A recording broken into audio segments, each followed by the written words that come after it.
Hi, I'm Stacy. And I am Mark, and this is the Gurus and Game Changers podcast. Hey everybody, welcome in. Today we're talking about a gap, a potentially very, very big gap between what parents of teens know about their kids at home and what the teachers of those same teens learn about and see those kids do at school. And I know you don't want to think about this, but your kids, your grandkids, your nieces and nephews, even my own son, they are growing up in a sea that's rising of mental health struggles and drug abuse, and you cannot ignore it, even if everything seems fine. Because here's one statistic that disturbs me, and I know it'll disturb you.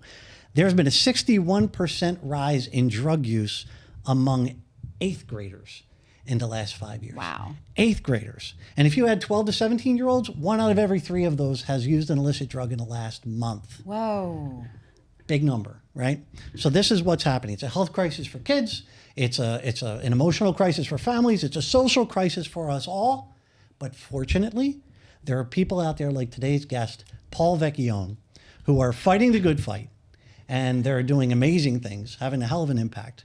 Paul is the founder of P.R.E.P, which is, I'm going to read it so I don't get it wrong, which is the Long Island Prevention and Resilience Enrichment Program. This man has dedicated more than 2 decades of his life to help kids and schools and the families deal with and navigate these issues. He knows what drives destructive decision making. He can spot and tell you what even the tiniest red flags are that parents should be looking for. And more importantly, he knows what to do about it. He knows how to help them navigate this, to keep our kids happy and healthy in arguably their hardest part of their lives, their teen years. So please listen. Someone you love needs to hear this information. He's seen it all. He's here to share it all. Paul Vecchione. Paul, nice to talk to you again. Welcome to the show. Thanks for coming, Paul. Hey guys. Yeah, it's great to be here. That was an awesome intro. Thank you so much. Thank you. So, Paul, why did you get into this field? Tell us about like the origin of starting what you're doing now. Sure. So as Mark mentioned, I've been a teacher up here on Long Island for about 20 years. I was a teenager once myself, as we all were. So, just kind of being immersed in the teenage population, the last couple of decades, I've seen a lot. I've witnessed a lot. I've seen a lot of things, a lot of gaps, a lot of cracks, that I felt my experience and my years, as a teacher could kind of help fill so we can get these kids back on the right track, You have little ones. I have a teen. Stacy has slightly older than a teen, Yeah. right? But they all have the same challenges. But what are those biggest challenges from your perspective? Because you're deep in it. You've been deep in it. So tell us, because we're not, right? We don't live it. We live our home life. What are the biggest challenges? Yeah, we live our kids. We live our kids. But because you've seen so much of it. You know yeah. what we don't. Yeah. Yeah. And, I think everyone says, well, when I was a kid, we didn't have this, and this, but, we obviously had our set of challenges then. But I think today it's a little different. They are navigating a world of fast information, of, information overload, of social media, the pressure to be good looking, the pressure to do well in school. And again, I think there's just this onslaught of things that kids are facing today that they don't really have the tools to address unless they go out and seek them. And I think society is finally catching up because, look, it all happened at once. I think the iPhone was 2007. Within 10 years, we all had one. We all have our social media, tags and things like that. So, but, I think kids just kind of, took the bull by the horns with all of that stuff. And what ended up happening was some of the issues that kind of came out because of that, I feel like we weren't caught up on yet. And I think we're finally starting to get there, Is alcohol a gateway drug? Like how what do you do as a parent? So I think, when we were kids, there was alcohol, there was, the 2 things we tried to get when we were 13, 14, 15 years old was cigarettes and beer. Right. And, right. Yeah. And, Seems so. when you saw pot, right? and I think marijuana was always around. I think it was always part of the scene when we were kind of growing up. But now it's a little different in that not so much alcohol. I mean, it's still out there, but, kids are vaping today. They're getting a lot of nicotine and a lot of THC from these vape pens, which is just, miles above what the dose of things we were getting when we were kids. So, and, to answer your question, if alcohol is a gateway drug, I think, maybe not as much as it was, because again, I think kids are, kind of veering off some things, especially with the, with the vaping. They can get their hands on a lot of THC from marijuana through a vape. So I think their target drug is that. And then what ends up happening is they don't know some of the other drugs that are in,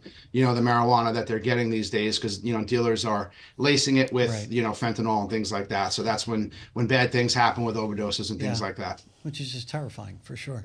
So you're kind of speaking to the trends, I guess, that you've seen. And I kind of want to explore that. Like, how has it changed? And you're speaking to that, but how has it changed from 20 years ago? Not when we were kids, but just in the last 20 years, when you started out to now. And I was what a does kid that 20 mean years for ago. I don't know about you. Well, that's fair. That's fair. For me. Okay. How's it changed, and how have the tools changed to address those problems?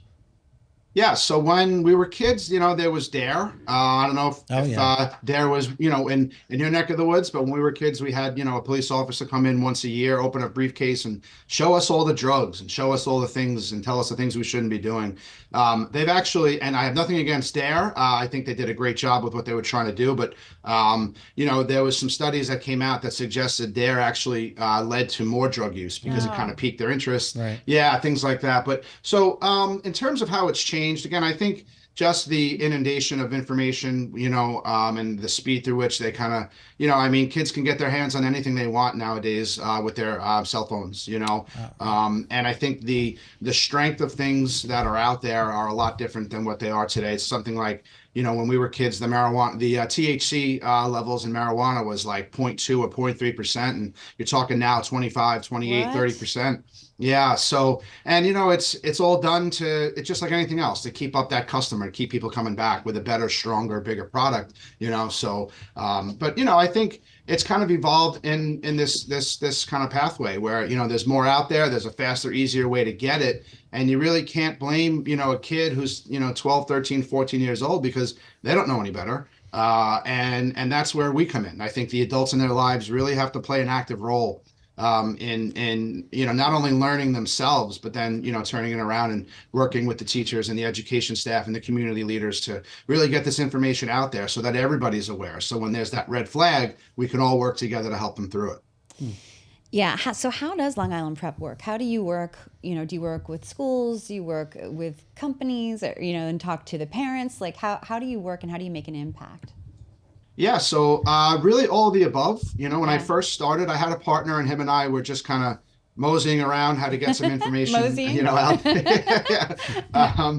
But him and I split amicably back in 2018, and I said, you know what, that really wasn't what I wanted to do anyway. So let me figure out the best way to go about it. And I think using my experience as a teacher, working with schools and working with parents, I figured out that the best way to approach it is to include everybody, all stakeholders in a child's life, including the children, right? So we want to teach them in school. We want to give them reinforced evidence-based, curriculum in kindergarten through 12th grade. Then we want to educate their parents and their teachers, and then we want to figure out when there's a red flag, how to help them. So I kind of developed an intervention plan that schools can work with directly with all stakeholders to figure out, when when there's a problem spotted, we want to intervene and, nip it in the bud because prevention, to me, it's so much easier to avoid becoming an addict than when you're an addict to, the cure, because there is no cure for addiction. Right. So prevention, intervention, awareness, information. That's really what we're, trying to accomplish with Long Island Prep.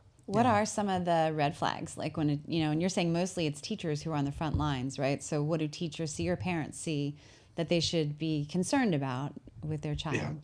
Sure. So I always use the line that teachers and parents are, excuse me, both the first and last lines of defense, right? Once a kid leaves home, it's their education staff that's going to spend all day with them. And then when they come home, hopefully, it's their parents who spend the most time with them. So those are the people in their lives that are going to see something first.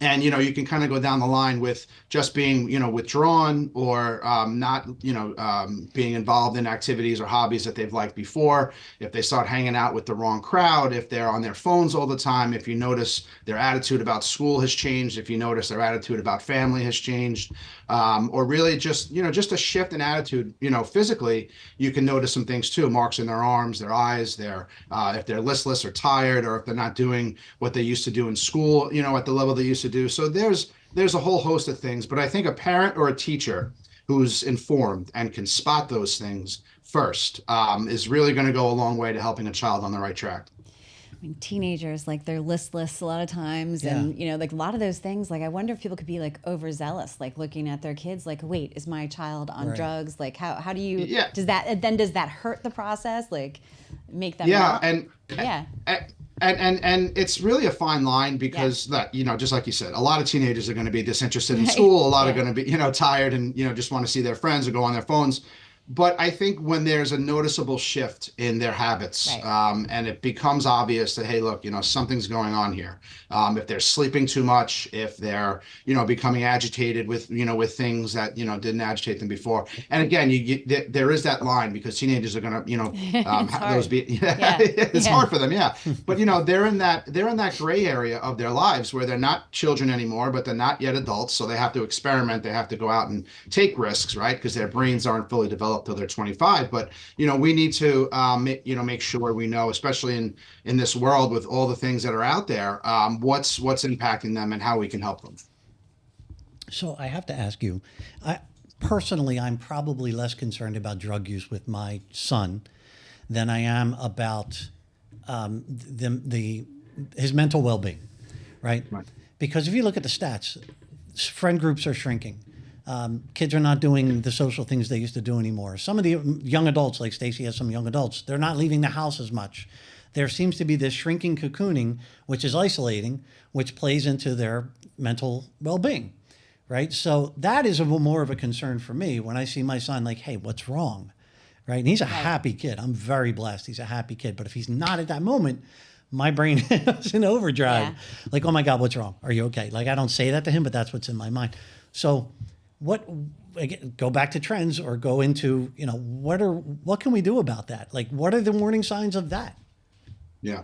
So that's a great question because, and I kind of get couched on that a lot because, when we were kids, again, when we were kids, it was different. But, it really was because the street light was the sign to go inside and Right. Yep. eat Yeah. dinner. We Yeah. were outside. We were playing manhunt. We were playing pickup Yeah. basketball and baseball. Kick and, the can. the neighborhood kids got together, kicked the can. Yeah, that's Absolutely. fun, right? Yeah. So, and the reason for that is because there wasn't anything in the home to entertain us as much as our friends were outside, right? So I think now, again, to blame technology and to blame the fast-paced world of social media and of video games. A kid can come home and for 8, 9, 10 hours just sit on his or her, game console. And yeah, sure, you can talk to kids just like we're speaking now, but that interaction, that physical human interaction is lacking. So to answer your question, I think we've got to get our kids out. We've got to get them involved in things that they enjoy, that are physical, or that's music or art, things that will give them confidence and self-esteem and things that they love, but to let a kid, and I'm not suggesting that you do this, but to let a kid just kind of come home and spend most of their time on their phones or their iPads or their video games, it's doing them such a disservice. And I think we're missing that physical interaction today that we had when we were kids. Yeah, like my dad used to literally turn the television off and say, "Get outside. Go outside." I don't care Yeah. what you We do, lived it. just don't be in Yeah. here." And we would do it. Yeah. But I don't. My kids, I don't think I didn't do that with them. Like, I don't think parents are doing that as often, and I don't judge that. It's just not part of what the lifestyle is now. So, like, Yeah. what would you tell those parents? Like, definitely get stricter. Like, make your kids go outside. Like, or Yeah. would you? Well, no, I think I'm sorry to interrupt you, but No, go ahead.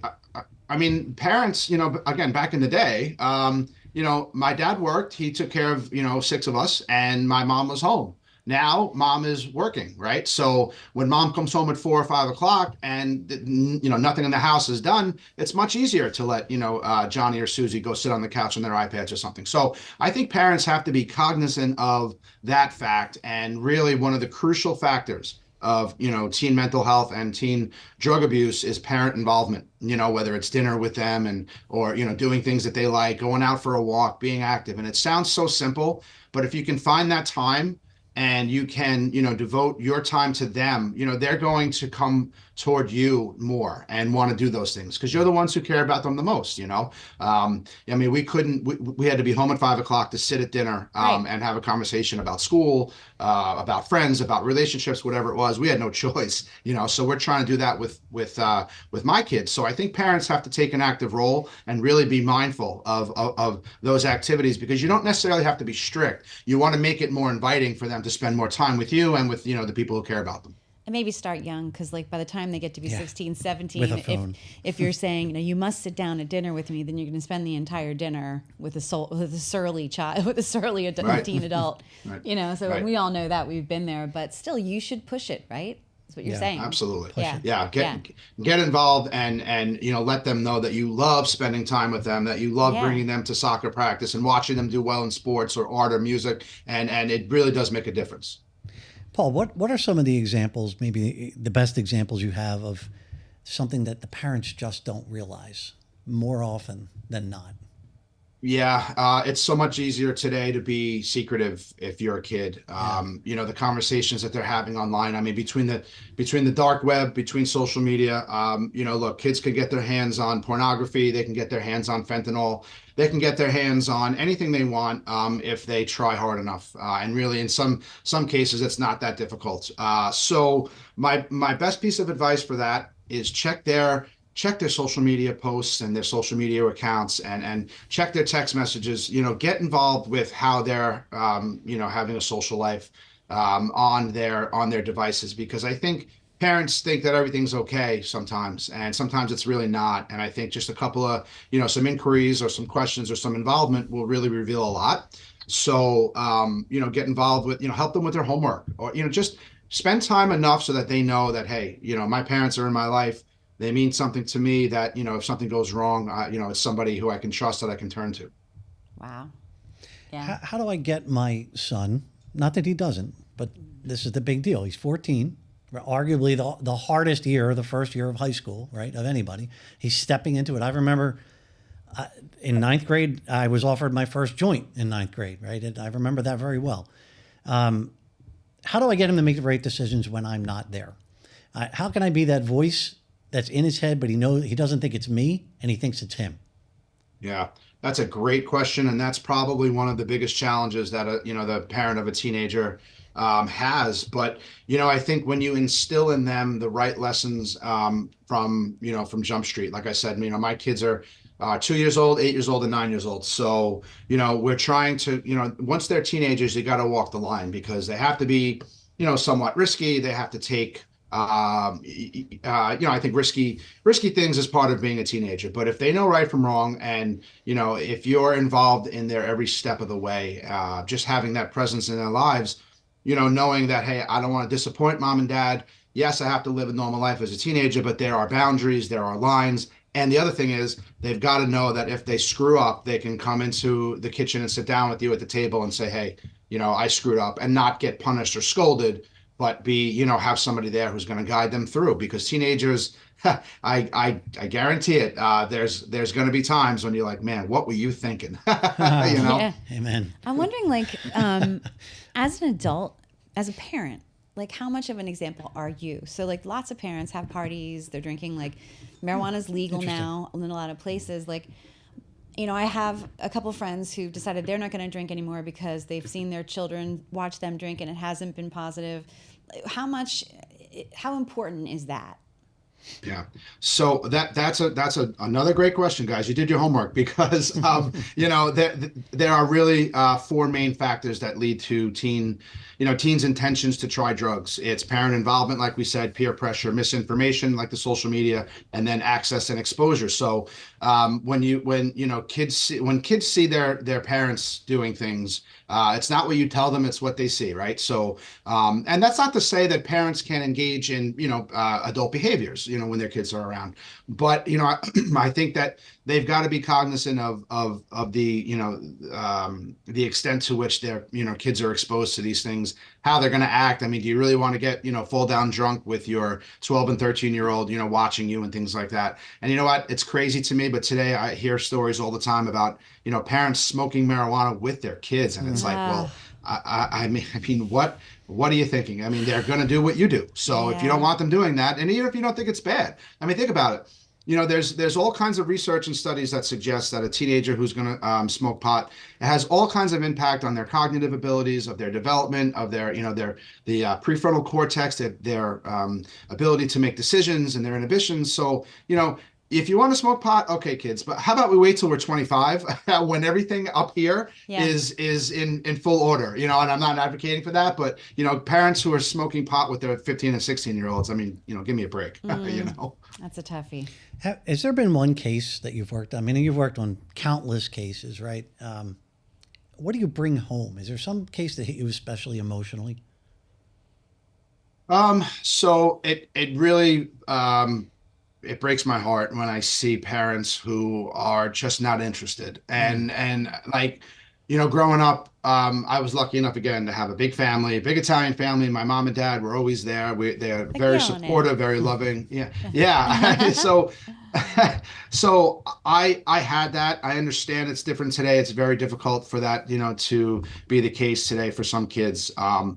But when you see the parents who are struggling and they're doing their damnness to help their child, that's inspiring. That's encouraging because they're trying. When a parent has given up and they're like, hey, I don't know what to do with him or her, you take over. It's like, well, no, you're their parent. You're the most important person in their lives, hands down. So I don't want to hear that. I want to see you going through the steps that you have to take to be that positive influence, to be that advocate, that loving, nourishing adult in their lives. Because if you're not going to do it, they're not going to find someone out the door who will. Interesting. That's so sad. I work with a lot of at-risk kids, for my job as a teacher. And, I've been in the alternative school with them. And I think, again, just that general sense that, this kid is kind of on their own. Yeah. There's Yeah. very little parental involvement and God bless them because they have a long road ahead, Oh, I don't like that. That's so hard. I have a question. How do you get your kids to stop vaping? And sometimes, like, parents don't think their kids are because they're pretty sneaky about it, and you can't smell like cigarettes back in the day. I used to go out in the woods when I was way too young, and I would come home and I would smell like, you would know I was smoking a cigarette, and I would get in trouble and whatever. Even if I took a shower, you could still smell it. But these days, you can't smell the vapes. Like, number one, how do you know your kid's doing it? Number two, how do you stop them? Yeah, so that's a great question. Turns out a lot of times when kids are vaping or engaging in any of these behaviors, they're talking about it with somebody. One of their friends is doing it with them.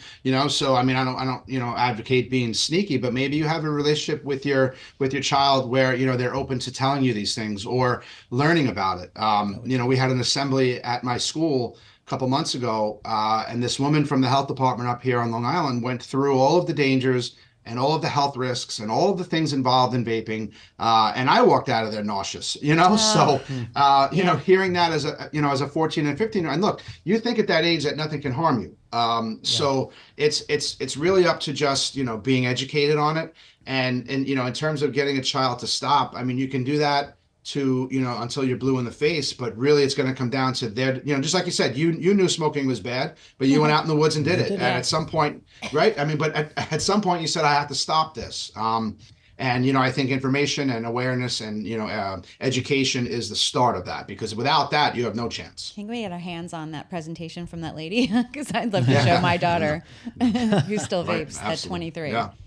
Does she? Yeah. And I mean, you talk about popcorn lung, and I mean, there's so many things that they still don't know about vaping, how bad it is, because it just became popular, I'd say, in the last 10, 15 years. They didn't know about smoking until the 50s and 60s. And finally they caught up and said, hey, this is bad. We should probably stop doing this, It's so scary. That's funny. I say that to my son often. I said, Grandpop, my father, they were smoking at 12 because they didn't know the dangers. We grew up with sugar galore. And the sugar companies lying to Congress instead of and the cola companies saying, oh, no, we're fine. The next one is vaping. We just don't know. But 10, 20 years from now, it's going to come out just like cigarettes and just like all the sugar impact. I find my son doing drugs. What do I do? What is the best way to approach him, right? I mean, 14, 17, whatever it is. You don't want to send him off, especially if he's 18, right? What do you do then? He could say, get out of my business. Yeah, that's really a hard one, but it's something that parents of teenagers obviously are faced with every single day. So a couple of things. You have to know that, or they have to know that you're there to help them. That look, again, that 12 to 20 age gap, kids are going to do things. They're going to experiment with things. They're going to like things. I mean, drugs, are they work. That's why people like them, because drugs work. That's why they're doing it.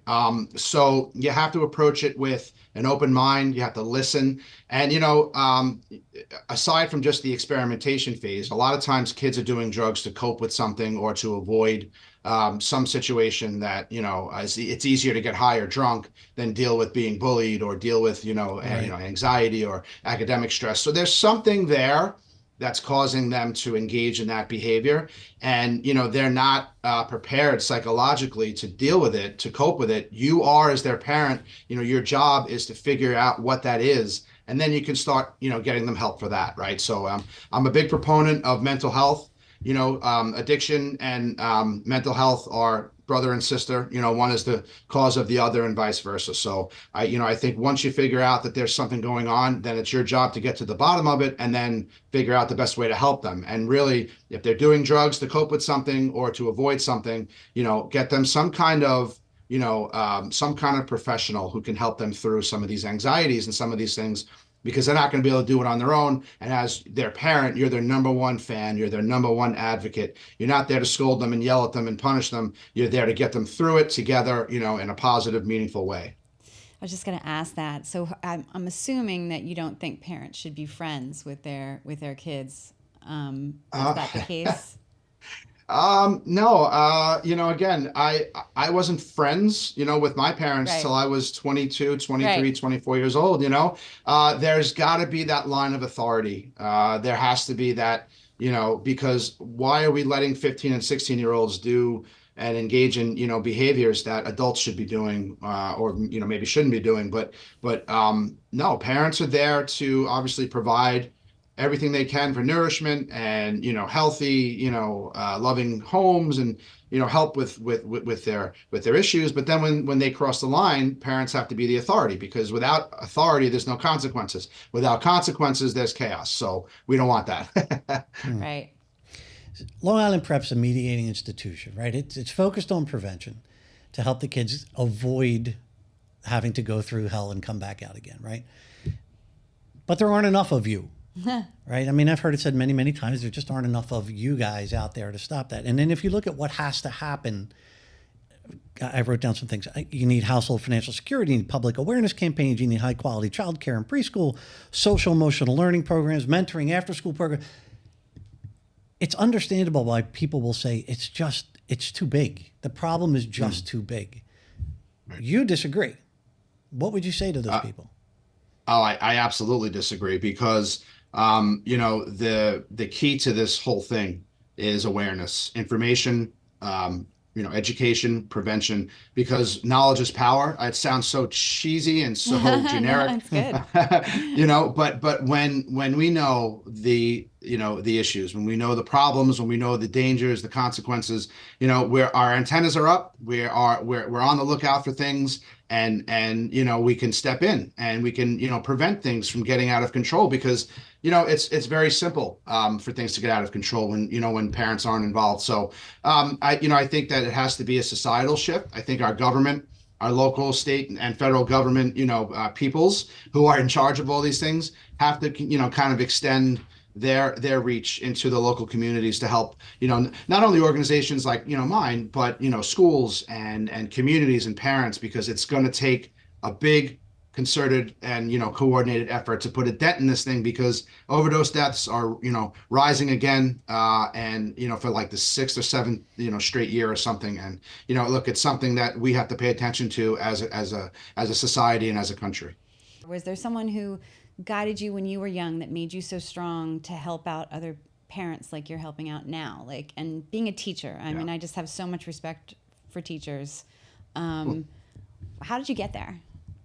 Thank you. Yeah. So, again, it started at home. with my mom and dad, and my brothers and my sister, just having that foundation, because then you kind of go out in the world. We always learn the value of hard work. We were always taught that. We were always taught to respect people and institutions and everything. So it started at home, and then I was lucky enough to go to a great school when I was growing up, and then a couple of great colleges after that, where I had great teachers and I had great professors. And yeah, so mentors, I think the two I would actually pinpoint the most would be my mom and dad. Both together. That's awesome. And yeah, one was, mom was always the softer one, but dad was always the authority. But together it was like a tour de force. We had no choice. I kind of brought those lessons into the classroom with me. And I tell you something that I always tell people: if I can go back to my interview when I became a teacher in 2004, and the people around the table, you're all intimidated, and they say, okay, so why would you be a good teacher?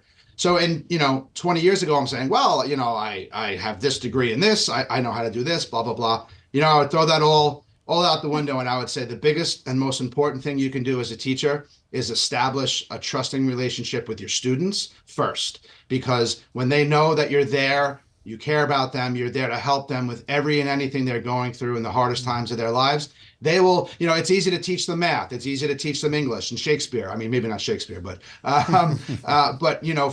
for me, it's always been establishing those relationships first, because then everything else after that is really, really easy.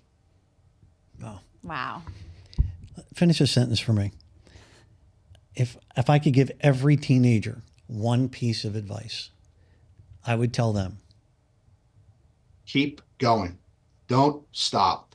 As hard as it is, no matter what it is, get up in the morning. I know I'm going off course here, but get up in the morning, put your feet on the ground, and just keep on going, because what you're facing today, everything has a beginning, a middle, and an end, and there's always a solution to a problem. Don't quit, don't give up, and find people in your life who can help you through anything that you might be going through. There's always somebody there who wants to have that positive influence. If you don't have them already, go and find them, and have them help you through it. So Love that. let's do the same thing for parents. If I could give every parent one piece of advice, I would tell them, talk to your kids, involve yourself with them in every way you possibly can, whenever you can. Be there for them in every situation, good, bad, ugly, and different. You need to be there for them every step of the way, and you can't quit either, because if you quit on them, they're going to quit on you, and that's obviously something you don't want to do. And I'd be happy to talk to anybody and everybody who I can help through these crazy crisis that we're going through today, guys. I really appreciate being on. Get the message out, to help parents and help kids. Paul, I can't thank you enough for coming on. This has been great. It's been wonderful. I knew when we talked My that pleasure. you'd had a lot to offer to the audience. A lot of I people still are feel going like to there's benefit. so much more to learn. So I'm sure. definitely going to be following you and looking into all your programs. Awesome. And Looking passing the forward word to it, around. guys. Yep, this was awesome. Thank Yeah. you. Thank All you right, so my friend. much. Thank You be you. well. Take care, guys. Thank you. Yeah.